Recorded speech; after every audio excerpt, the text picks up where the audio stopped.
గుంటూరు జిల్లా మంగళగిరి మండలంలోని కాజా టోల్గేట్ వద్ద పోలీసులు తనిఖీలు నిర్వహించారు. ఇందులో భాగంగా 2 వాహనాల్లో అక్రమంగా తరలిస్తున్న 80 కేజీల గంజాయిని స్వాధీనం చేసుకున్నారు. పట్టుబడిన గంజాయి విలువ సుమారు 20 లక్షలుంటుందని ఎస్సీబీ పోలీసులు అంచనా వేస్తున్నారు. ఈ క్రమంలోనే 4 యువకులను అదుపులోకి తీసుకున్న పోలీసులు మరో 2 పరారీలో ఉన్నారని డీఎస్పీ వెంకటేశ్వరరావు తెలిపారు. నిందితులు తిరుపతి జిల్లాకు చెందిన వారిగా గుర్తించారు. వైజాగ్ నుంచి తిరుపతికి గంజాయిని అక్రమంగా తరలిస్తుండగా పట్టుకున్నట్లు వెల్లడించారు. మనకి ఈ యొక్క ఎలక్షన్లు రాబోతూ ఉన్నాయి.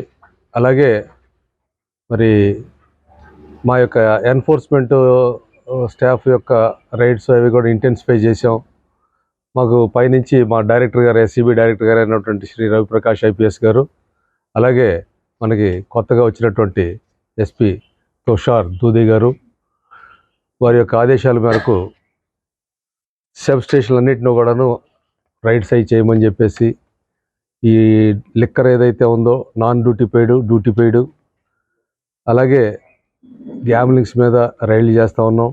దానిలో భాగంగానే ఈ యొక్క నార్కోటిక్ డ్రగ్స్ కూడాను ఏమైనా ట్రాన్స్పోర్టేషన్ జరుగుతుందనే ఉద్దేశంతో మనం రైడ్స్ అన్ని రకాలుగా చేస్తూ మనం చెక్ పోస్టులు నిర్వహించడం జరుగుతూ ఉంది. ఇందులో భాగంగా మరి నిన్న మన సెబ్ సిఐ గారు ప్రసన్న లక్ష్మి గారికి రాబడిన సమాచారం మేరకు వారు మంగళగిరి చెక్ పోస్ట్ దగ్గర తనిఖీలు చేస్తూ ఉండగా ఒక వాహనం దగ్గరగా వచ్చి ఆగటం, ఇటియోస్ వెహికల్ ఆగటం, ఇటియోస్ కాదు స్విఫ్ట్ డిజైర్ వచ్చి ఆగటం జరిగింది. దాని మీద కొంత అనుమానం వచ్చి ఆ వెహికల్ చెక్ చేస్తూ ఉంటే లోపల ఒక 2 ప్యాకెట్లు నార్కోటిక్ గంజా ఏదైతే ఉందో అది దొరికింది. వీళ్ళకి ఇంకా అనుమానం వచ్చి వెనకున్నటువంటి వెహికల్స్ కూడా తనిఖీ చేయించారు. కొంచెం దూరంలో, 100 మీటర్ల దూరంలో ఉన్నటువంటి వెహికల్స్ కూడా తనిఖీ చేస్తే అక్కడ ఒకటి ఇటియోస్ వెహికల్ ఉండి, ఇటియోస్ వెహికల్లో దాదాపు 38 ప్యాకెట్ల గాంజా ఉంది.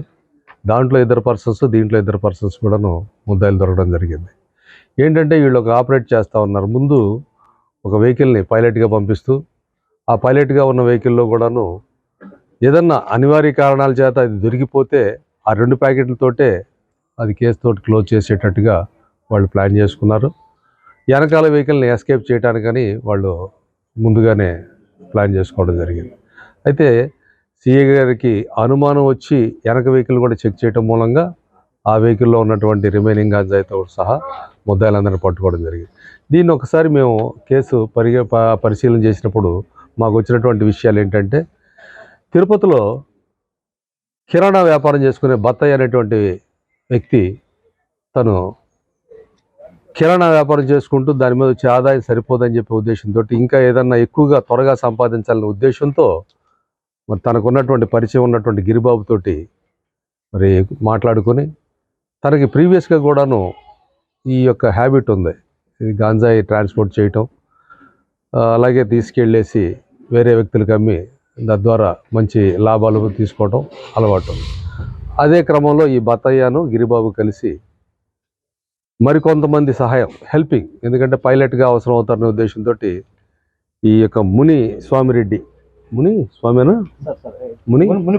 మునిబాలిరెడ్డి అతను ఇంకొక కారు డ్రైవర్, అతని యొక్క హెల్ప్ తోటి, అలాగే రాజశేఖర్ అనేటువంటి ఆటో డ్రైవర్ అతను కూడా సహాయం తీసుకొని వాళ్ళకి అధిక మొత్తంలో వాళ్ళకి క్యాష్ రూపంగా, వాళ్ళకి కూలీ రూపంగా కానీ ఇవ్వడం జరుగుతుందని చెప్పేసి వాళ్ళకి చెప్పి వాళ్ళని కూడాను వీళ్ళతో పాటు కలుపుకొని మరి తిరుపతి నుంచి బయలుదేరి మాకవరిపాలెం టోలుగుంట దగ్గర, ఇంచుమించు ఇది నర్సీపట్నం రూరల్ ఏరియా, అక్కడ ఉన్నటువంటి అది మన జిల్లా వస్తుంది, అది అనకాపల్లి జిల్లాలో మాకవరిపాలెం అనే ఏరియాకి వెళ్ళి అక్కడ వీళ్ళకి పాత పరిచయాలు ఉన్న వ్యక్తుల దగ్గర నుంచి కొంత మొత్తంలో గాంజాని, ఇంచుమించు 80 కేజీల గాంజాని కొని తీసుకొని వస్తూ ఉన్నారు.